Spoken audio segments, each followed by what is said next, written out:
मैं दुल्हन बनी अपने कमरे में बैठी हुई थी, लेकिन मेरे दिल में कोई भी उमंग न थी और वजह ये थी कि मैं एक अनचाही दुल्हन थी। मेरा दिल हर जज्बात से खाली था।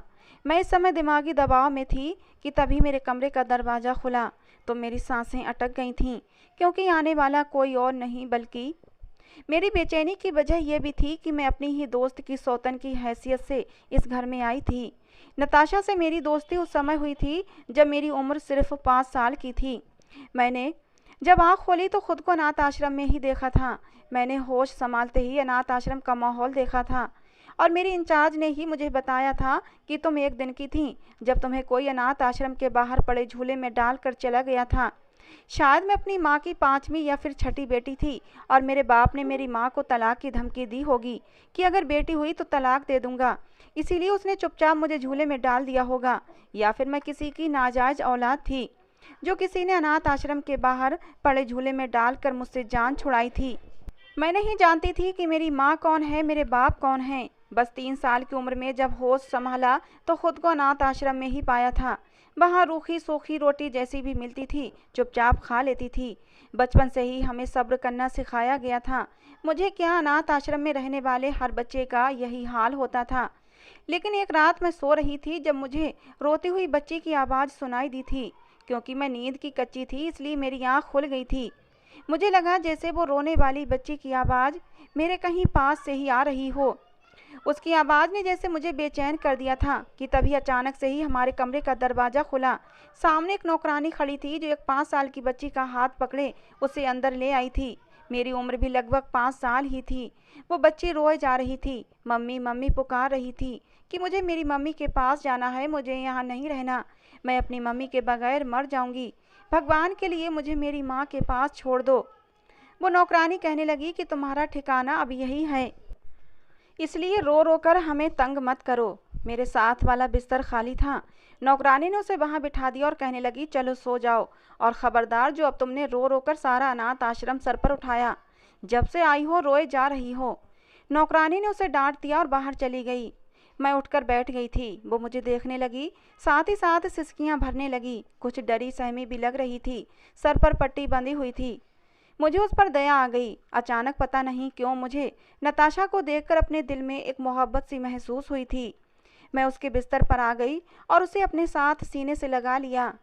शायद उसे भी एक हमदर्द की ज़रूरत थी। वो फूट फूट कर रोने लगी। मैंने उसे पूछा कि तुम यहाँ कैसे आई हो। वो कहने लगी मुझे नहीं पता, मैं तो अपने मम्मी पापा के साथ एक बस में सफ़र कर रही थी। हम एक शहर से दूसरे शहर जा रहे थे। वहाँ मेरी मम्मी की सहेली रहती हैं, लेकिन रास्ते में बस खाई में गिर गई। मेरे भी सर पर चोट आई थी, लेकिन जब मैं होश में आई तो मैं सड़क पर लेटी हुई थी और मेरे आसपास पुलिस वाले भी थे।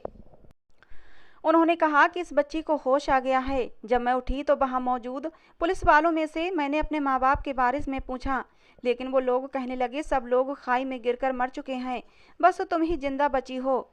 ये कहकर 2 दिन तक उन्होंने मुझे हॉस्पिटल में रखा और उसके बाद वो मुझे यहाँ छोड़ गए हैं। लेकिन मुझे अपनी माँ के पास जाना है, अपने पापा के पास जाना है। मेरे मम्मी पापा कैसे मुझे छोड़ कर जा सकते हैं। ये सुनकर मैंने एक ठंडी आह भरी थी। नताशा कहने लगी मेरे मम्मी पापा मुझे बहुत प्यार करते थे। मेरा बहुत बड़ा सा कमरा था, मेरे पास बहुत सारे खिलौने थे। मैं यहाँ नहीं रहना चाहती, मुझे अपने घर अपने वापस जाना है। वो रो रही थी और उसकी सिसकियाँ मुझे तकलीफ पहुँचा रही थीं। मेरी भी आंखों से आंसू बहने लगे। न जाने नताशा में ऐसी क्या बात थी कि मैं उससे बेपनाह मोहब्बत करने लगी और फिर वो भी धीरे धीरे मुझे चाहने लगी थी। जैसे जैसे समय गुजरता गया हम दोनों का ये हाल था कि एक जान और 2 शरीर थे। फिर तो जहाँ नताशा होती वहाँ मैं पाई जाती। जब तक नताशा नहीं आ जाती थी मैं खाना नहीं खाती थी और उसका भी तो यही हाल था। समय के साथ साथ हमारी मोहब्बत परवान चढ़ती गई। हमने अनाथ आश्रम में ही 10वीं क्लास तक पढ़ाई की थी। हम लोग पढ़ने में भी बहुत होशियार थे, इसलिए इंचार्ज से अनुमति लेकर हमने कॉलेज में भी एडमिशन ले लिया और फिर कॉलेज के बाद हम अनाथ आश्रम के बच्चों को पढ़ाने लगे। उसी समय नताशा के लिए एक बहुत अच्छे लड़के का रिश्ता आ गया। उसके चाचा ने ही उसकी परवरिश की थी, लेकिन वो भी अब मर चुके थे। उनका घर अपना था, अच्छा कमाता था। उसने सोचा कि वो अनाथ लड़की को सहारा देगा, लेकिन वो कहता था कि लड़की को मैं खुद देखकर पसंद करूंगा। हालांकि मैं भी प्यारी थी, खुश शक्ल थी, लेकिन नताशा बेहद हसीन थी। हम 5 लड़कियां थीं जो उम्र में कम थीं और बाकी लड़कियां छोटी थीं या फिर ज़्यादा उम्र की हो चुकी थीं, इसलिए इंचार्ज ने हमें ही बुलाया था। उस नौजवान ने सरसरी सी नज़र हम पर डाली और नताशा पर जाकर उसकी नज़र रुक गई थी। उसने कहा कि मैं इस लड़की से शादी करना चाहता हूँ। ये सुनते ही नताशा की रंगत सफ़ेद पड़ गई थी। वो बहुत ही परेशान हो गई थी। इंचार्ज ने कहा, ठीक है, आप कल को आ जाना, नताशा की और तुम्हारी बहुत ही सादगी से हम शादी कर देंगे। लेकिन इंचार्ज की बात सुनकर नताशा ने कहा कि मुझे नहीं करनी शादी। ये कहकर वो फौरन वहाँ से निकल गई थी। हम चारों लड़कियां और इंचार्ज उसे हैरत से जाता देखने लगे। कोई भी इस बात की वजह नहीं जानता था। वो लड़का भी कुछ परेशानी का शिकार हो गया था। इंचार्ज ने कहा कि ऐसा करें, आप किसी और लड़की को पसंद कर लें। लेकिन वो लड़का कहने लगा, मुझे वही लड़की पसंद है और मैं उसी से शादी करना चाहता हूँ। हो सकता है कि अचानक से शादी की बात पर वो घबरा गई हो। आप उसे समझाएं, मैं 2 दिन बाद पंडित जी को लेकर आ जाऊंगा। ये कहकर वो लड़का वहाँ से चला गया। इंचार्ज ने ठंडी आह भरी। पहली बात तो ये कि अच्छे रिश्ते यहाँ आते नहीं थे, और अगर किस्मत से आ भी जाता था तो लड़की उसे अपनी खुशनसीबी ही समझती थी। हम उस लड़के की अच्छी तरह से छानबीन करा चुके थे। वो बहुत ही शरीफ नौजवान था, अच्छा कमाता है, अपना घर है। नताशा को और क्या चाहिए था। फिर इंचार्ज मुझसे कहने लगी, सुनैना, तुम समझाओ नताशा को, ऐसे रिश्ते बार बार नहीं आते। मैंने कहा, जी मैडम, मैं उसे ज़रूर समझाऊंगी। हैरान तो मैं भी थी कि नताशा ने इनकार क्यों किया। जब मैं ऊपर कमरे में गई तो वो बेतहाशा रोए जा रही थी। मुझे देखकर मेरे साथ लगकर और भी ज़्यादा रोने लगी। कहने लगी, सुनैना, मुझे नहीं करनी उससे शादी। मैंने कहा, क्यों नहीं करनी, क्या बुराई है उसमें? ना तो वो बूढ़ा है, ना ही शक्ल सूरत का बुरा है, और न गरीब है। ऐसे रिश्ते तो किस्मत वाली को मिलते हैं। माँ बाप के घर बैठी बेटियों के लिए भी ऐसे रिश्ते आ जाएं तो वो लोग अपने आप को खुशनसीब समझते हैं। तुम्हें तो अनाथ आश्रम में ऐसा रिश्ता मिल गया है, तो क्यों नाशुक्री कर रही हो? और आगे जो बात सुनैना ने कही, मुझे लगा मैं अपना सर पीट लूं। वो कहने लगी, मैं तुम्हें छोड़कर नहीं जा सकती। देखो सुनैना, हम एक दूसरे के दुख दर्द के साथी हैं और हमेशा ही साथ रहेंगे। तुमने हमेशा मेरे आंसू पोंछे हैं और मैं तुम्हारे बिना रहने के बारे में सोच भी नहीं सकती। मुझे नहीं लगता कि हमें किसी तीसरे की ज़रूरत है। हम यूं ही अपनी ज़िंदगी इसी अनाथ आश्रम में गुजार लेंगे। यहाँ की लड़कियों को पढ़ाएंगे, उन्हें अच्छी शिक्षा देंगे, यहाँ का सिस्टम संभालेंगे, बस गुजर जाएगी ज़िंदगी। शादी करना कोई ज़रूरी तो नहीं है। मैंने कहा, तुम पागल हो गई हो। वो लड़का तो तुम्हें देखकर तुम्हारा दीवाना हो गया है। कहता है, मुझे इसी लड़की से शादी करनी है। पति की मोहब्बत तो एक अलग ही चीज़ होती है, और ये तो हर औरत की नेचुरल इच्छा होती है कि उसे कोई चाहे। तुम तो इस मामले में भी खुशनसीब हो कि वो लड़का तुम्हें पहली ही नज़र में चाहने लगा है। नताशा कहने लगी, मैं तुम्हारे बगैर नहीं रह सकती, और वो इंसान मुझे बहुत दूर ले जाएगा, और हो सकता है दोबारा मुझे अनाथ आश्रम में आने ही न दे, तुमसे मिलने न दे। मैं तो मर जाऊंगी। वो कुछ ज़्यादा ही रुआंसी हो रही थी। मैंने उसके आंसू पोंछे, उसे मोहब्बत से समझाया, और फिर उससे ये भी वादा किया कि मैं तुम्हारे पति से खुद बात करूंगी कि वो तुम्हें हर दूसरे तीसरे दिन यहाँ मिलवाने लाता रहे। ठीक है। मेरे बहुत समझाने पर वो राजी हुई थी, लेकिन शादी से पहले तक वो बहुत ज़्यादा घबराई हुई थी। बार बार मेरा हाथ पकड़ के मुझे अपने पास बिठा रही थी। कहती, तुम मत जाओ, मेरे पास ही बैठी रहो। मैं भी उसके जाने से बहुत उदास हो रही थी, लेकिन शादी तो उसे करनी ही थी। मैं इसीलिए खुश थी कि मेरी दोस्त एक अच्छी ज़िंदगी गुजारेगी। मुझे और क्या चाहिए था। नताशा शादी के बाद मेरे गले लगकर खूब रोई थी और फिर विदा होकर चली गई। मैं नताशा के पति से कहने लगी कि उसे कुछ दिन बाद ही अनाथ आश्रम मिलवाने के लिए ले आना, और उसने इस बात पर हामी भी भरी थी। वो वाकई बहुत अच्छा इंसान था। उसने 2-3 दिन बाद ही नताशा को अनाथ आश्रम में पूरे दिन के लिए छोड़ दिया था। जब नताशा आई तो उसके चेहरे पर फैली खुशी देखकर मुझे भी खुशी हुई थी। वो इतनी खुश थी कि जिसकी कोई हद न थी। बार बार मुझसे समीर की ही बातें किए जा रही थी। कहने लगी, सुनैना, वो बहुत अच्छा है, मुझसे बहुत मोहब्बत करता है, मेरा बहुत ख्याल रखता है। पता है, वो कहता है कि तुम्हें देखकर मुझे पहली नज़र में ही तुमसे मोहब्बत हो गई थी। तुम इतनी खूबसूरत जो हो। मैं खुश थी कि चलो नताशा अपनी ज़िंदगी से खुश तो हुई। उसके बाद वो जब भी आती अपनी बातें मुझे बताने लगती। उसकी बातें हमेशा समीर के आसपास ही घूमती रहती थीं। वो ये कहता है, वो ये करता है, मेरा बहुत ख्याल रखता है। कुल मिलाकर समीर नताशा पर दिलो जान से फिदा था। 1 साल बीत गया था, लेकिन उसके घर अभी तक कोई औलाद नहीं हुई थी, और फिर भी समीर की मोहब्बत में जरा भी कमी नहीं आई थी। उन्हीं दिनों इंचार्ज ने मुझसे कहा कि अब तुम ऑफिस में बैठकर मेरा काम संभालो, क्योंकि अब मैं ज़्यादा समय नहीं दे सकती। मैं कुछ बीमार भी रहने लगी हूँ। मैंने इंचार्ज की कुर्सी संभाली। अब इंचार्ज कम ही ऑफिस आती थी, लेकिन उसका भाई नितिन ऑफिस में बैठने लगा था। वो ऑफिस के बाहरी मामले देखा करता था और अनाथ आश्रम के मामले के लिए मुझे उससे बातचीत भी करनी पड़ती थी। खुश मिजाज किस्म का इंसान था। खूबसूरत तो इतना ना था, लेकिन शौक मिजाज बहुत ज़्यादा था। बात बात पर हंसने लगता, मजाक करने लगता। पहले तो मैं उसकी संगत में बहुत घबराती थी। वो बहुत सारे अर्थपूर्ण वाक्य बोल जाता था। मुझसे कहता था, खूबसूरत लड़कियों के नखरे बड़े हैं, भाई लड़कों से सीधे मुंह बात ही नहीं करती।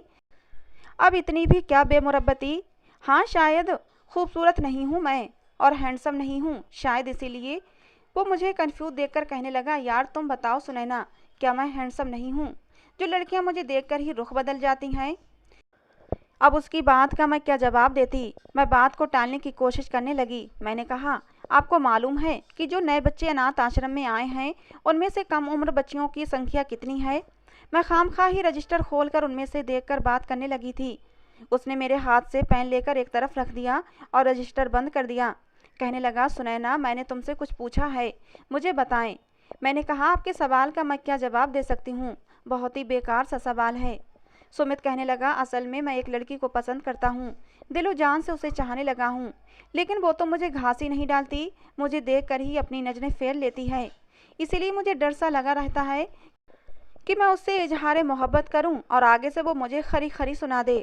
अब आप ही बताएं, क्या मैं हैंडसम नहीं लगता? वो इंचार्ज का भाई था, मैं उसकी बुराई कैसे कर सकती थी? बेशक वो बेहद खूबसूरत न था, लेकिन अच्छा था, बुरा न था। मैंने कहा, आप बहुत अच्छे हैं, अपनी किस्मत आजमा लें। कहने लगा, आपने मुझे देखा है? ज़रा गौर से देखकर बताएं। लड़कियों को ज़रा ज़्यादा पता होता है, क्योंकि लड़कियां एक जैसे ही सपने देखती हैं। अब मुझ में इतनी तो हिम्मत न थी कि मैं उसे यूं आंखें फाड़ कर देखती। मैंने बस छोटी सी नज़र उस पर डाली और कहा, जी हाँ, आप अच्छे खासे ही हैं। कहने लगा, अगर आपको मुझ जैसा लड़का प्रपोज करे तो क्या आप मान जाएंगी? अब तो उसके सवालों ने मुझे बदहवास कर दिया था। मैं बेहद नर्वस थी, उसे क्या जवाब देती। कहने लगा, बताएं ना सुनैना। मैंने कहा कि हमारी चॉइस कहाँ देखी जाती है सुमित, और ना ही हमारी मर्जी पूछी जाती है। मेरे लिए तो अगर किसी बुढ़े का रिश्ता भी आ गया तो मैं उस पर भी ऐतराज़ नहीं कर सकती। जिस कड़वी सच्चाई का मैंने उसे हवाला दिया था, उसका चेहरा एकदम से बुझकर रह गया था। एकदम से उसने मेरा हाथ पकड़ लिया। ये देखकर मैं बुरी तरह से उछल पड़ी थी। इससे पहले कि मैं कुछ और कहती, वो कहने लगा, मैं तुमसे शादी करना चाहता हूँ, तुम्हारी मर्जी जानना चाहता हूँ सुनैना। मैं मोहब्बत करता हूँ तुमसे। वो लड़की कोई और नहीं बल्कि तुम ही हो। ये सुनकर तो मेरे आंखों में सीटियां सी बजने लगी थीं। मैं इस तरह के इजहार मोहब्बत के लिए बिल्कुल भी तैयार नहीं थी। जल्दी से अपना हाथ उसके हाथ से छुड़ाने लगी और कमरे से बाहर निकल गई थी। लेकिन दरवाजे तक पहुंची ही थी तो वो कहने लगा, सुनैना, प्लीज़ कल इनकार मत करना। और फिर इनकार की गुंजाइश ही नहीं थी, क्योंकि वो एक अच्छा लड़का था। दूसरे दिन इंचार्ज बड़ी खुशी से आई थी और सुमित भी साथ ही था। कहने लगी, हम दो ही बहन भाई हैं और ये मेरे साथ ही रहता है सुनैना। तुम इसकी संगत में बहुत खुश रहोगी। इसने दुबई की कंपनी में नौकरी के लिए अप्लाई किया हुआ है और मुझे उम्मीद है कि इसकी नौकरी ज़रूर लग जाएगी। मेरा भाई शादी के बाद तुम्हें भी दुबई ले जाएगा। तुम इसके साथ बहुत ही खुशहाल ज़िंदगी जियोगी। इससे पहले कि इंचार्ज मेरी उंगली में अंगूठी पहनाती, सुमित कहने लगा, दीदी, अंगूठी तो मैं पहनाऊंगा। अनाथ आश्रम में मौजूद सब औरतें इस खुशी में शामिल थीं। उन्हीं दिनों नताशा अपने पति के साथ घूमने नैनीताल गई हुई थी। मैंने उसे ये खबर नहीं सुनाई थी, वरना वो तो सारा सब कुछ छोड़कर यहाँ पहुँच जाती। मैंने सोचा, जब वो मुझसे मिलने आएगी तो मैं उसे ये खुशखबरी सुना दूंगी। जाहिर सी बात है, वो भी बहुत खुश होगी। नैनीताल ट्रिप पर जाने से पहले नताशा यहाँ आई थी। कहने लगी, मेरा बिल्कुल भी जाने को दिल नहीं चाह रहा। सुनैना, तुम ऐसा करो, तुम भी मेरे साथ चलो। मैंने कहा, मैं कैसे जा सकती हूँ? अनाथ आश्रम अब पूरा का पूरा मेरे सिर पर है। सोचो, मेरी जिम्मेदारियाँ बढ़ गई हैं। नताशा कहने लगी, तुम्हारे बगैर मेरा दिल वहाँ नहीं लगेगा। मैं जब तक हर दूसरे तीसरे दिन यहाँ ना आ जाऊँ, मेरा तो दिल ही नहीं लगता। लेकिन मैंने उसे कहा कि अब अपने घर पर दिल लगाना शुरू करो। भला ये कोई बात है? अब तो समीर भी मुझसे कहने लगा था कि आप ही इसे समझाएं, ये घर पर दिल लगाए। हर समय ये आपकी ही बातें करती रहती है और मुझे यहाँ आने की जिद करती है। मैं एक ऑफिस का कर्मचारी हूँ, अगर काम नहीं करूँगा तो फिर पैसे कहाँ से आएंगे? मैंने नताशा को बहुत समझाया था। उधर समीर नताशा को घुमाने के लिए नैनीताल ले गया था और इधर सुमित से मेरी मंगनी भी हो गई थी। खैर 2 महीने बाद भी शादी तय हो गई थी, लेकिन मैंने इंचार्ज से साफ कह दिया था कि इन 2 महीने में सुमित से कह दें कि वो मुझसे दूर ही रहे। मेरी बात सुनकर सुमित मुझे नाराजगी भरी नज़रों से देख रहा था। कहने लगा, एक बार मेरे घर आ जाओ तो तुम्हें बताऊंगा, बहुत पाबंदियां लगानी आती हैं तुम्हें, गिन गिन के बदले लूंगा तुमसे। जो जुदाई की सज़ा मुझे दे रही हो बहुत महंगी पड़ेगी तुम्हें। उसकी इस तरह की बातें मेरा दिल धड़काने के लिए काफ़ी थीं। मुझे लगा था कि नताशा 8 दिन के बाद आएगी, लेकिन वो तो चौथे दिन ही रोती धोती अनाथ आश्रम पहुंच गई थी। कहने लगी, वहाँ मेरा दिल नहीं लगा, बार बार मुझे तुम्हारी याद आती रही, इसलिए मैंने समीर से कहा कि मुझे यहाँ नहीं रहना, चलो वापस चलो। मजबूरन उसे वापस आना पड़ा। मैं उस बेवकूफ़ लड़की की अकल पर जितना भी मातम करती उतना ही कम था। खैर मैंने उसे अपने हाथ में पहनी अंगूठी दिखाई तो वो मुझे हैरत से देखने लगी। कहने लगी, ये कब खरीदी तुमने? मेरे चेहरे पर फैली मुस्कान देखकर वो कुछ परेशान सी हो गई थी। मैंने उसे धीरे धीरे सब कुछ बता दिया और ये सब सुनकर तो वो हत्ते से ही उखड़ गई थी। हालांकि मुझे लगा था वो मोहब्बत से मुझे गले लगाएगी और मुझे ढेर सारी दुआएं देगी, लेकिन वो कहने लगी, इंचार्ज का भाई होता कौन है तुम्हें मुझसे जुदा करने वाला? मैंने कहा, तुम्हें क्या हो गया है नताशा, ऐसे रिएक्ट क्यों कर रही हो? नताशा कहने लगी, नहीं तुम उसके साथ शादी नहीं कर सकती। मैंने कहा, क्यों नहीं कर सकती? सुमित बहुत ही अच्छा इंसान है। नताशा कहने लगी, बस नहीं कर सकती, ये तो तुम्हें मुझसे दूर ले जाएगा, क्योंकि मैं जानती हूँ कि जब भी वो पहले यहाँ आता था अपनी बहन से यही कहता था कि मैं तो दुबई में जॉब करूँगा और वहीं शिफ्ट हो जाऊँगा, मुझे इंडिया में रहना ही नहीं है। ये तो शादी करके तुम्हें मुझसे बहुत दूर ले जाएगा और मैं तो मर जाऊँगी तुम्हारे बगैर। मैं तो उसकी इस तरह की बातें सुनकर परेशान हो गई थी। मैंने कहा, नताशा, हमेशा हमेशा के लिए कोई साथ नहीं रहता, हर कोई अपनी अपनी ज़िंदगी में बिजी हो जाता है। तुम भी समीर के साथ अपना मन लगाओ और अपना परिवार बनाओ। अगर सुमित मुझे दुबई ले भी गया तब भी हम फ़ोन से एक दूसरे से बात करते रहेंगे और जब भी मेरा यहाँ इंडिया आना होगा तो तुमसे ज़रूर मिलूँगी। लेकिन नताशा ने तो एक तमाशा सा खड़ा कर दिया था। उसने मेरा हाथ पकड़ा और बेदर्दी से मेरी अंगूठी उतार कर दूर फेंक दी। कहने लगी, इसे ख़त्म करो, इस रिश्ते को ख़त्म करो। सुनैना, तुम कभी किसी से शादी नहीं करोगी, समझी ना? मैं तुम्हारे बगैर नहीं रह सकती। 2 दिन भी मैं बड़ी मुश्किल से अपने घर में काटती हूँ। 2 दिन में 100 बार तुम्हें याद करती हूँ। समीर की जान खा जाती हूँ कि मुझे सुनैना को देखना है, उससे मिलना है, उससे बातें करनी है। जब तक कि मैं तुमसे अपने दिल की सारी बातें कर न लेती हूँ मुझे तो चैन ही नहीं आता। तुम कैसे किसी और से शादी कर सकती हो? मुझे नताशा के जज्बातीपन पर अफसोस होने लगा। मैंने सबसे पहले अपनी अंगूठी ढूंढ कर पहनी और फिर नताशा से सख्त शब्दों में कहा कि बहुत हो गया, तुम्हें अपने घर में अब दिल लगाना चाहिए अपने पति के साथ। जाहिर सी बात है, मैं भी सारी ज़िंदगी तो ऐसी नहीं बैठी रहूँगी, शादी तो मुझे भी करनी है। सुमित से नहीं होगी तो कल को किसी और से हो जाएगी, लेकिन मैं हमेशा यहाँ अनाथ आश्रम में बैठी तो नहीं रहूँगी, मेरी भी अपनी कोई ज़िंदगी है। ये सुनना था कि नताशा रोने लगी और फ़ौरन वहाँ से चली गई। मैंने सोचा, अच्छा है कि वो चली गई है, 2-3 दिन में ही वापस आ जाएगी, उसे अपनी हरकत पर शर्मिंदगी होगी। लेकिन 8 दिन गुजर गए थे, नताशा की कोई खबर नहीं थी। अब तो मुझे भी नताशा की तरफ से परेशानी होने लगी थी। दूसरी तरफ सुमित रोज फ़ोन पर मुझसे बातें करने लगा था। रोजाना वो मेरे साथ कोई ना कोई प्लान बना रहा होता था। कभी कहता, शादी के फ़ौरन बाद हम लोग वहाँ घूमने जाएंगे, कभी कहता, वहाँ घूमने जाएंगे। मैं भी आजकल ऐसे ही हसीन सपने सजा रही थी कि जब नताशा के रूठ कर जाने को 10 दिन गुजर चुके थे। एक दिन समीर का कॉल आया, वो बहुत परेशान था। कहने लगा, सुनैना, क्या आप घर पर आ सकती हैं? मैंने बहुत मजबूरी की हालत में आपको फ़ोन किया है। मैंने कहा, क्या हुआ है समीर? कहने लगा, नताशा बेहद बीमार है, उसका बुखार नहीं जा रहा और वो बुखार में भी आपको ही बुला रही है। ये सुनना था कि मेरा दिल जोर जोर से धड़कने लगा। मैं फ़ौरन से नताशा के घर गई थी। वो बेखुद सी अपने बिस्तर पर लेटी हुई थी। जब मैं उसके पास गई तो मैंने उसे पुकारा। उसने मेरा हाथ पकड़ लिया, आंखों से आंसू बह रहे थे। मुझे देखकर कहने लगी, दुआ करो सुनैना कि मैं मर जाऊं। उसकी ये बात सुनकर मैं तड़प उठी थी। मैंने कहा, ऐसा क्यों कह रही हो? भगवान करे तुम्हें कुछ ना हो। वो कहने लगी कि मैं तुम्हारे बगैर जी नहीं सकती। तुम्हें समझ क्यों नहीं आता? जब से मैं यहाँ तुमसे नाराज़ होकर आई हूँ मैं तभी से बुखार में हूँ। समीर से कई बार कह चुकी हूँ कि वो तुम्हें बुलाकर मेरे पास ले आए, तभी मैं ठीक होंगी, लेकिन वो नहीं मानता। 10 दिन से मैं बुखार में हूँ। मेरा बुखार एक पल के लिए नहीं टूटा। अब जाकर समीर ने तुम्हें बुलाया है, ये कहकर वो रोने लगी। मैं उसकी मोहब्बत के आगे बेबस हो गई थी। मैंने उसको अपने साथ लगाया, उसे बहुत समझाने की कोशिश की, लेकिन वो अब भी रो रही थी। कहने लगी, तुमने शादी ही करनी है ना, तो ठीक है, ऐसा करो, समीर से कर लो। ये बात सुनकर तो मेरा सर चकरा कर रह गया था। मैंने कहा, तुम्हारा दिमाग तो ठीक है, ये तुम क्या कह रही हो, अपने होश में तो हो। वो रोने लगी और मेरा हाथ पकड़कर कहने लगी, सुनैना, मैं मर जाऊंगी। अगर तुम चाहती हो कि तुम्हारी दोस्त जिंदा रहे तो समीर से शादी कर लो। हम दोनों मिलकर रहेंगे, जैसे बचपन से अब तक मिलकर रहते आ रहे हैं। मुझे इस चीज़ से कोई जलन नहीं होगी कि तुम मेरे पति की पत्नी हो, तुम मेरी सौतन हो। मैं अपना हाथ उसके हाथ से छुड़ाने लगी। मुझे लगा वो अपने होश में नहीं है। मेरा यहाँ से चले जाना ही अच्छा है। जैसे ही उठकर मैं पीछे पलटी, समीर दरवाजे के पास ही खड़ा था। उसके हाथ में 2 कप चाय के थे।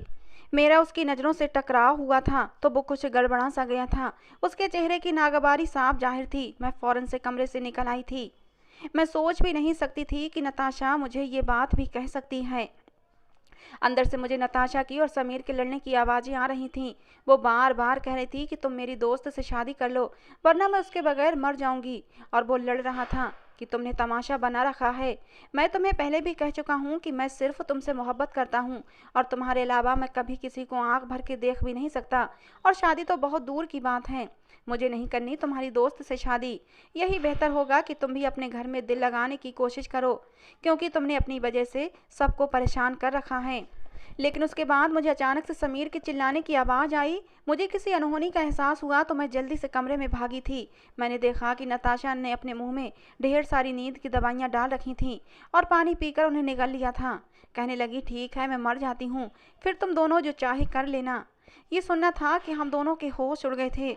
फौरन समीर उसे अस्पताल लेकर भागा। मैं भी साथ ही गई थी, लेकिन धीरे धीरे वो नींद में जा चुकी थी। जब तक हम अस्पताल पहुंचे वो बेहोश हो चुकी थी। 2 दिन लग गए थे, लेकिन ना तो नताशा होश में आ रही थी और ना ही डॉक्टर कुछ उम्मीद से नजर आ रहे थे।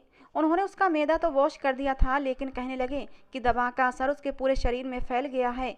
हमें डर है कि वो कोमा में न चली जाए। ये सुनना था कि मेरा तो रो रो कर बुरा हाल हो गया था।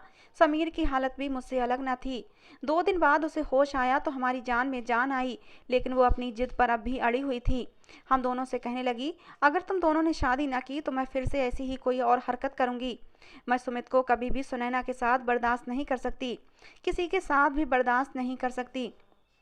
मैं चाहती हूँ वो हर समय मेरी आंखों के सामने रहे, जरा सा भी दूर ना हो, वरना मैं खुद को ख़त्म कर लूँगी। समीर ये जान चुका था वो सिर्फ धमकी नहीं दे रही, वो सचमुच कर गुजरेगी, इसलिए उसने हथियार डाल दिए थे। फिर मुझे भी हार माननी पड़ी। जैसे ही नताशा की तबीयत थोड़ी संभली, उसने अस्पताल के पास बने मंदिर में ही जाकर मेरी और समीर की शादी करवा दी। जब मैं हॉस्पिटल से अनाथ आश्रम में वापस आई तो अंदर से मैं बिल्कुल टूट चुकी थी। 2 दिन बाद मैं अनाथ आश्रम पहुंची थी कि सामने ही सुमित मुझे घूर रहा था। कहने लगा, क्या हुआ था तुम्हारी दोस्त को कि 2 दिन के लिए उसके घर रहने चली गई थी? कितने फ़ोन किए मैंने तुम्हें सुनैना, और एक फ़ोन का भी तुमने मुझे जवाब नहीं दिया। अब मैं उसे क्या कहती। मैंने हाथ से अंगूठी उतारी और उसके हाथ में थमा दी। वो तो हैरत से मुझे देखता रह गया। कहने लगा, सुनैना, ये क्या है?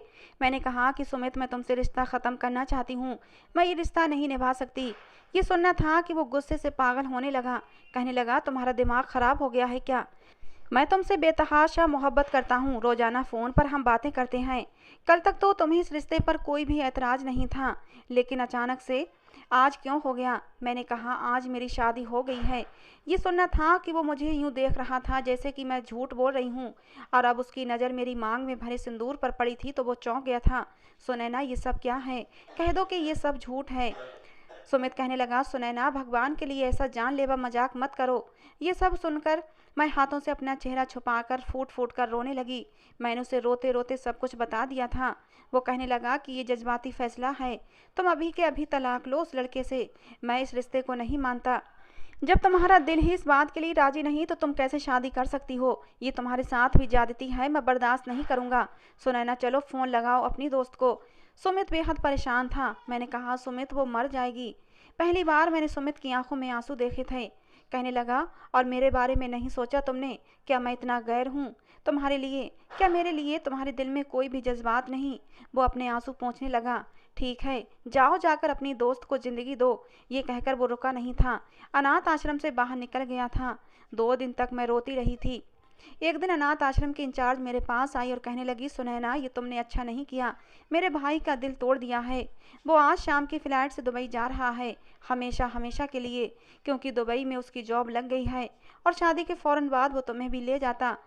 लेकिन तुम्हारे जज्बाती फैसले से मेरे भाई के जीने का हक ही छिन गया है। उसके चेहरे पर से मुस्कुराहट गायब हो गई है।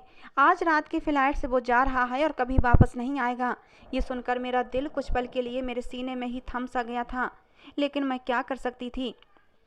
अपने दोस्त की कुर्बानी तो नहीं दे सकती थी। कुछ दिन बाद ही नताशा बड़ी खुशी खुशी समीर के साथ आई थी और मुझे विदा करवाकर अपने घर ले गई थी। मेरे लिए शादी का लहंगा भी लाई थी। उसने मुझे अपने हाथों से तैयार किया था। मैं हैरत से उसे देख रही थी। वो सच में पागल लड़की थी, वरना अपनी सौतन को कौन यूं सजाता है। हाँ, समीर के चेहरे पर बहुत उदासी थी, कोई जज्बात नहीं थे उसके चेहरे पर। अब मैं भी जानती थी कि मैं एक अनचाही दुल्हन हूँ। घर जाते ही नताशा ने मुझे कमरे में बिठाया और बाहर चली गई। मेरे दिल में अभी भी समीर के लिए कोई जज्बात न थे। मैं जानती थी कि वो भी मेरे लिए ऐसे कोई जज्बात नहीं रखता। उस समय मुझे कोई गम था तो बस यही था, वो सुमित का था कि मेरी वजह से उसका दिल बहुत टूट गया था। लेकिन मैं क्या करती? बात नताशा की ज़िंदगी की थी और मैं इतनी खुदगर्ज नहीं हो सकती थी कि अपनी दोस्त को मौत के घाट उतार देती।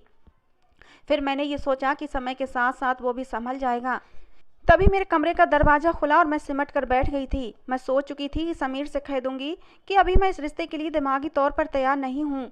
लेकिन जब मैंने नज़रें उठाकर देखा तो समीर के बजाय कमरे में नताशा आई थी। मुझे मुस्कुराकर देख रही थी और मेरे पास आकर बैठ गई। कहने लगी, बहुत प्यारी लग रही हो। तुम्हें पता है, मैं तुम्हें दुल्हन के रूप में देखने के लिए बड़ी इच्छुक थी। मैंने कोई जवाब नहीं दिया। नताशा कहने लगी, देखो, समीर तुम्हें बिल्कुल भी पसंद नहीं करता। वो मुझसे बेतहाशा मोहब्बत करता है, इसलिए मैं तुमसे साफ साफ बात करने आई हूँ। समीर से सिर्फ तुम्हारा कागजी रिश्ता ही रहेगा, क्योंकि जितनी मोहब्बत मैं तुमसे करती हूँ समीर से भी करने लगी हूँ। जितनी जुनूनी मोहब्बत मुझे तुमसे है, उतनी ही जुनूनी मोहब्बत मुझे समीर से है। इसलिए मैं कभी नहीं चाहूँगी कि समीर तुम्हें वही मोहब्बत दे जो वो मुझे देता है, तुम्हें उन्हीं नज़रों से देखे जैसे कि मुझे देखता है। मैं तो उसकी बातें सुनकर ही ठंडी पड़ गई थी। मेरी रीढ़ की हड्डी में सनसनी दौड़ गई थी। नताशा कहने लगी, मैं तुम्हें यहाँ सिर्फ अपने लिए लाई हूँ, ताकि तुम्हारी कहीं शादी ना हो जाए, तुम मुझसे दूर ना चली जाओ। हम दोनों इस घर में बिल्कुल वैसे ही रहेंगे जैसे अनाथ आश्रम में रहते थे। हाँ, लेकिन समीर मेरा पति है और मेरा ही रहेगा। मैं ये नहीं चाहूँगी कि तुम उसके लिए सजो बनो, उसके करीब जाने की कोशिश करो। पूरा दिन तुम आज़ादी से घर में जहाँ चाहे घूम सकती हो, लेकिन जैसे ही समीर घर आएगा तुम कमरे से बाहर नहीं आओगी। तुम्हें खाना पीना सब तुम्हें यहीं मिल जाया करेगा। मैं तो नताशा की बातें सुनकर यूं हो गई थी कि जैसे सांस लेना भूल गई थी। कैसी खुदगर्ज मोहब्बत थी नताशा की। अगर उसकी ऐसी ही कोई इच्छा थी तो फिर उसने मेरा रिश्ता सुमित से क्यों ख़त्म करवाया था, क्यों अपने पति से शादी करवाई थी। मैं भी एक इंसान थी, जीती जागती लड़की थी, अपने अंदर सब जज्बात रखती थी। मुझे अच्छा लगता था कि कोई मुझे चाहे, मुझे मोहब्बत दे। मैं सिर्फ एक दोस्ती की खातिर अपने जज्बातों की कुर्बानी नहीं दे सकती थी। एक नेचुरल सी ख्वाहिश थी जिससे कोई भी इनकार नहीं कर सकता था। उसके बाद जो उसने मुझसे कहा, मेरे तो होश उड़ गए। कहने लगी, अगर तुमने कभी भी समीर के करीब जाने की कोशिश की तो मैं खुद को ख़त्म कर लूँगी और समीर को भी जान से मार दूँगी। तुम जानती हो ना, मैं जो कहती हूँ वो कर दिखाती हूँ। ये कहकर वो कमरे से चली गई और मैं उसकी बात सुनकर यूं हो गई थी जैसे पत्थर की हूँ। मेरे अंदर कोई जान न बची थी, लेकिन मैं क्या कर सकती थी? क्या ये मेरी वही दोस्त थी जो मुझ पर जान निछावर करती थी? वो कैसे अपनी मोहब्बत के चक्कर में मुझे तमाम जिंदगी की सज़ा सुनाकर चली गई थी? मैं सोच भी नहीं सकती थी। मेरी पत्थर आंखों से टप टप आंसू बहने लगे। मेरी वो रात रोते ससकते गुजरी थी। पहली बार मुझे अपनी वो गुमनाम माँ याद आने लगी जिसके जिगर का मैं टुकड़ा थी। फिर सोचा कि जब उसे ही मुझ पर दया न आई और मुझे अनाथ आश्रम के झूले में डाल गई थी तो मैं किसी और से क्या उम्मीद रखती। फिर मुझे ये लगा कि शायद मुझे सुमित की बददुआ लग गई है। वो मुझे कितना चाहता था और मैंने उस पर नताशा को अहमियत दे दी। नताशा को तो सब कुछ मिल गया था, प्यार करने वाला पति, अपना घर और वो दोस्त भी जो उसकी मोहब्बत की खातिर सारी ज़िंदगी एक बेनाम सी ज़िंदगी जीने पर मजबूर होगी। सुबह मैं जब कमरे से बाहर आई तो समीर और नताशा नाश्ता कर रहे थे। मुझे देखकर नताशा कहने लगी, आओ आओ सुनैना, यहाँ आकर बैठो, मैं तुम्हें नाश्ता बनाकर देती हूँ। और इससे पहले कि नताशा उठकर मेरे लिए नाश्ता बनाती, समीर ने माथे पर बल डाले और उठकर खड़ा हो गया। अपना कप पकड़ा और एक ही घूंट में गरम गरम चाय अपने मुंह में डालने के बाद जाने लगा। कहने लगा, मैं ऑफिस जा रहा हूँ। मैं समझ गई थी कि मेरे आने से वो बहुत ज़्यादा डिस्टर्ब है। जाहिर सी बात है, एक अनचाही पत्नी थी मैं, और उसके सामने उसकी मोहब्बत बैठी हुई थी। वो भला मुझे क्यों अहमियत देता। समय गुजरने लगा था। नताशा समीर के आने से पहले मुझे कमरे में कैदी बना देती थी।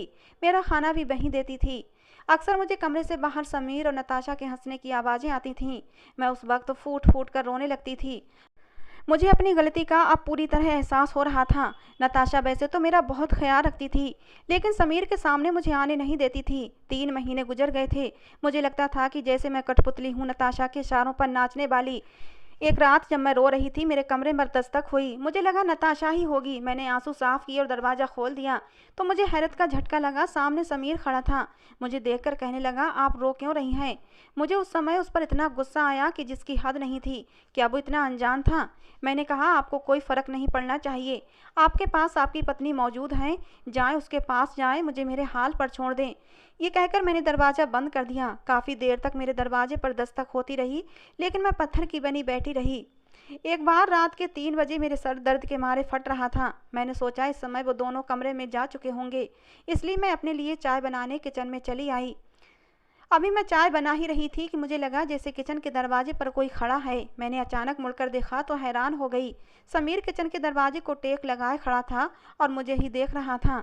अचानक उसे मेरी नज़रें मिली तो सीधा खड़ा हो गया और कहने लगा, चाय बना रही हो?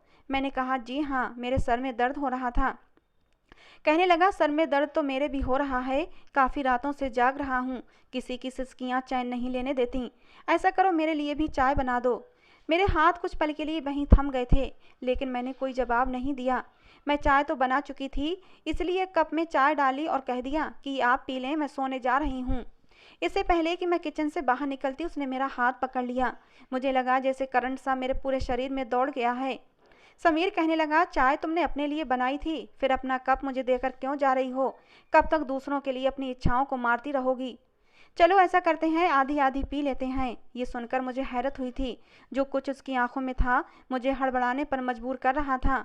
मैं समझ नहीं पा रही थी कि समीर को क्या जवाब दूं।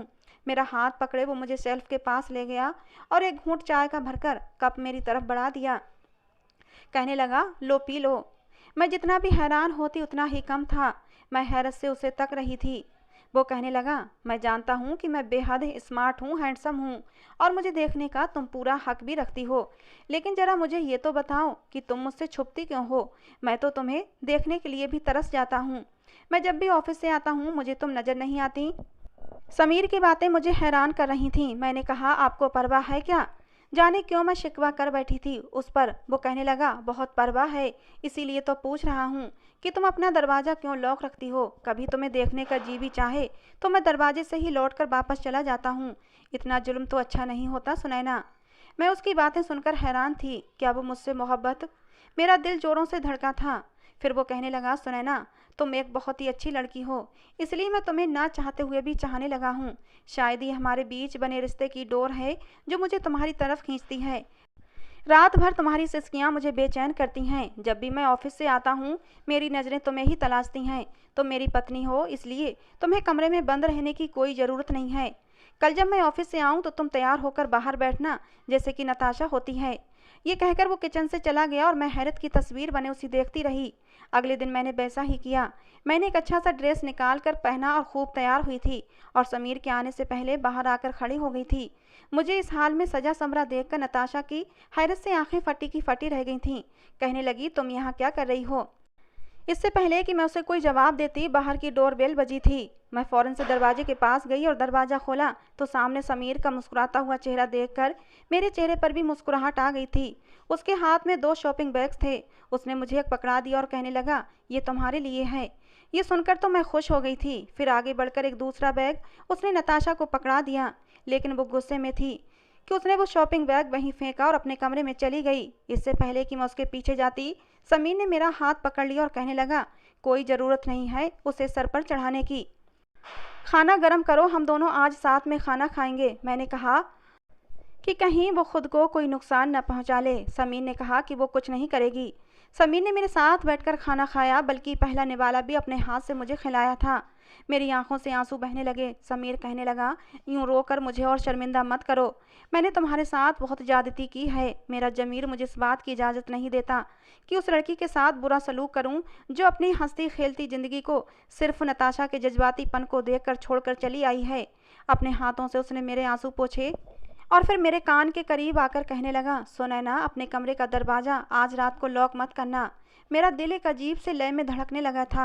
समीर की बातों में जैसे मेरे अंदर के तमाम जज्बातों को जन्म दे दिया था। रात के 3 बजे समीर मेरे पास आया था। ये हमारे रिश्ते की डोर ही थी जो शायद मुझे समीर की तरफ खींच रही थी। मैं अब समीर से मोहब्बत करने लगी थी। मैंने अपने दिल को टटोला। सुमित उसमें कहीं भी नहीं था। शायद सुमित ने मुझसे मोहब्बत की थी, लेकिन मैंने कभी सुमित से मोहब्बत की ही नहीं थी। मेरे दिल में अब सिर्फ और सिर्फ समीर था। हाँ, सुमित के लिए दुख जरूर हुआ था, क्योंकि उसने तो मुझसे मोहब्बत ही की थी। उस रात जब समीर मेरे पास आया तो हमारे बीच की सारी दूरियां मिट गई थीं। आते ही उसने मुझे कसकर बाहों में भर लिया था। कहने लगा, सुनैना, आज मैं तुम्हें तुम्हारे हिस्से का सारा प्यार दूंगा, जिस पर सिर्फ और सिर्फ तुम्हारा हक है, क्योंकि नताशा के साथ साथ तुम भी मेरी पत्नी हो। अगर नताशा मेरे प्यार की हकदार है तो तुम भी मेरे प्यार की हकदार हो। मैं भी समीर की बाहों में समा गई थी। वो रात मेरी जिंदगी की सबसे हसीन रात थी। सुबह होने से पहले समीर चला गया था, लेकिन मेरे चेहरे पर समीर के प्यार की लाली अभी तक फैली हुई थी, जो मेरे चेहरे को और भी खूबसूरत बना रही थी। सुबह नताशा ने मेरे चेहरे को देखा तो मैं उससे नजरें चुरा गई थी। उसने भी सर झटक दिया था। फिर तो अब रोज ही ऐसा होने लगा था। आधी रात को समीर मेरे पास आता जब नताशा सो चुकी होती थी। कुछ दिन पहले ही मेरी तबीयत बहुत ख़राब थी। मुझे कुछ भी हजम नहीं हो रहा था। नताशा भी मुझे देखकर परेशान हो गई थी और मुझे डॉक्टर के पास ले गई। लेकिन जो खबर डॉक्टर ने सुनाई थी, नताशा के तो होश ही उड़ गए थे। लेकिन मैं खुश थी, क्योंकि मैं समीर को खुशी देने जा रही थी जो नताशा नहीं दे पाई थी। नताशा मुझे हैरत से देख रही थी और कहने लगी, ये सब क्या है? तुम्हें शर्म नहीं आई ऐसा पाप करते हुए? मैंने कहा, मैंने क्या किया है? नताशा कहने लगी, मैं आज समीर से कहकर तुम्हें तलाक दिलवा दूंगी। तुम मेरे घर में रहते हुए ये सब कर रही थीं। शायद वो ये सुनना ही नहीं चाहती थी कि ये बच्चा समीर का बच्चा है और वो मेरे पास आता रहता है। जब मैं घर गई तो समीर पहले से ही मौजूद था। नताशा कहने लगी, ये लड़की तो बदचलन है। तुम जानते हो डॉक्टर ने क्या कहा है? डॉक्टर ने कहा है कि प्रेग्नेंट है। हालांकि मुझे पता है तुम मुझसे मोहब्बत करते हो समीर। मेरे अलावा किसी के पास नहीं जा सकते। ये बदचलन है, इसे तलाक दे दो। मैं इसको अपने पास अब और नहीं रखना चाहती। मैं इसे अपने घर में नहीं रखूंगी। फिर कहने लगी, तुम चाहते थे ना कि मैं उससे ना मिला करूं, मैं अपने घर पर ध्यान दूं, तुम पर ध्यान दूं। मैं सब कुछ छोड़ दूंगी। मैं इस लड़की से दोबारा कभी नहीं मिलूंगी। बस इसे बाहर निकाल दो, इसे तलाक दे दो। वो रोए जा रही थी और जो भी उसके मुंह में आ रहा था बोले जा रही थी। लेकिन समीर की नज़र तो मुझ पर थी। वो मेरे पास आया और कहने लगा, सच में तुम उम्मीद से हो क्या? शायद वो नताशा की हर बात को गायब दिमागी से सुन रहा था। उसके दिमाग में बस एक ही बात थी और शायद उसे विश्वास नहीं आ रहा था, और वो इस विश्वास को पक्का करने के लिए मेरे पास आया था। मैंने सर हाँ में हिला दिया तो उसने मुझे कसकर बाहों में भर लिया। कहने लगा, आज तुमने मुझे इतनी बड़ी खुशी दी है कि मुझसे जो भी मांगोगी तुम्हें दे दूंगा। और ये देखकर नताशा ने तूफान खड़ा कर दिया था। वो समीर के पास आई और उसको मुझसे अलग कर दिया और मुझे धक्के देने लगी। कहने लगी, निकल जाओ मेरे घर से, तुम मेरा घर बर्बाद करने आई थी। मैंने कहा था ना कि कभी समीर के पास आने की कोशिश मत करना। तुम्हें मैं सिर्फ अपने लिए लाई थी। ये कहना था कि समीर ने उसे जोरदार थप्पड़ मार दिया। कहने लगा, खबरदार नताशा, जो सुनैना को कुछ भी कहा, अगर तुम्हारी वजह से उसे कुछ भी नुकसान पहुंचा तो मुझसे बुरा कोई नहीं होगा। तुमने कम कुर्बानी नहीं ली है उसे अपनी मोहब्बत की खातिर। सुनैना मेरी पत्नी है और इस घर में मेरी पत्नी की हैसियत से ही रहेगी। हाँ, अगर तुम्हें ये सब मंजूर नहीं तो मैं तुम्हें तुम्हारे फैसले पर आज़ाद छोड़ता हूँ। ये सुनना था कि नताशा अपने कमरे में चली गई और अपने आप को कमरे में बंद करके जोर जोर से चीख चीख कर रोने लगी। अब मेरा दिल तड़प रहा था। मैंने कब उसे रोने दिया था? मैंने तो हमेशा उसे अपने साथ लगा कर रखा था, उसके आंसू पोंछे थे।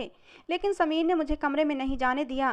कहने लगा, कोई ज़रूरत नहीं है उसके पीछे जाने की, वरना वो तुमसे तुम्हारे जीने का हक भी छीन लेगी। वो अंदर रो रही थी और मैं बाहर आंसू बहा रही थी। मोहब्बत तो मुझे उससे थी, लेकिन अपने रिश्ते का हक भी मुझे चाहिए था। बहुत सारे दिन ऐसे ही गुजर गए थे। हम सब कटे कटे एक दूसरे से घूम रहे थे। कोई किसी से बात नहीं करता था। घर का माहौल अजीब घुटा घुटा सा हो गया था। एक दिन नताशा बहुत चुप थी, लेकिन मैं उसके सामने जाने से घबरा रही थी। उसके हाथ में एक बहुत बड़ा सा बॉक्स था। मुझसे कहने लगी, मेरे पास बैठो। मैं उसके पास बैठ गई। फिर उसने वो बॉक्स मेरी गोद में रख दिया। कहने लगी, इसमें शादी का जोड़ा है, आज पहनकर तैयार हो जाना। समीर को मैं खुद तुम्हारे कमरे में भेज दूंगी और चिंता मत करो। आज के बाद मैं तुमसे कुछ भी नहीं कहूँगी। मैं समझ गई थी कि जो कुछ मैंने किया है वो गलत था। मुझे तुम्हारे बारे में भी सोचना चाहिए था। इतना कहकर नताशा ने अपनी शादी का जोड़ा मेरी तरफ बढ़ा दिया। उसके दूसरे हाथ में एक और बैग था। मैंने कहा, नताशा, ये बैग किस लिए? नताशा कहने लगी, मैं तुम दोनों की ज़िंदगी से हमेशा हमेशा के लिए जा रही हूँ। मुझे माफ़ कर देना। मैंने तुम्हारे साथ बहुत जुल्म किए हैं। अब मैं इतनी ज़्यादा खुदगर्ज हो गई थी कि मुझे कुछ भी दिखाई नहीं दे रहा था, लेकिन अब मेरी आंखें खुल गई हैं। हमेशा समीर के साथ खुश रहना। मेरी शायद यही सज़ा है कि मैं अब आगे की ज़िंदगी अकेले जीऊँगी। मैंने नताशा को रोकने की बहुत कोशिश की थी, लेकिन वो नहीं रुकी। उसने समीर से कहा, प्लीज़ मुझे तलाक दे देना। मैं इस काबिल नहीं हूँ कि तुम्हारे साथ रहूँ। शायद समीर का दिल भी नताशा की तरफ से खट्टा पड़ गया था। उसने नताशा को रोकने की बिल्कुल भी कोशिश नहीं की थी और चुपचाप तलाक के पेपर पर साइन करके नताशा को दे दिए थे। नताशा चुपचाप दोबारा से अनाथ आश्रम लौट गई थी। कुछ समय बाद सुनने में आया था कि नताशा वहाँ की इंचार्ज बन गई है और अब पूरा अनाथ आश्रम वही संभालती है। मैं कभी कभी उससे मिलने जाती हूँ। वो मुझसे वैसे ही खुश होकर मिलती है, लेकिन उसकी आंखों में छाई उदासी मुझे महसूस होती है। एक दिन अनाथ आश्रम में नताशा से मिलकर आ रही थी कि मेरा टकराव सुमित से हो गया। उसके साथ एक लड़की भी थी। उसने बहुत ही प्यार से उसका हाथ पकड़ रखा था। मुझे देखकर वो एकदम से चौंक गया था। मैं उसके पास गई। मैंने कहा, कैसे हो सुमित? साथ ही मैंने सुमित के पास खड़ी उस लड़की की तरफ देखा।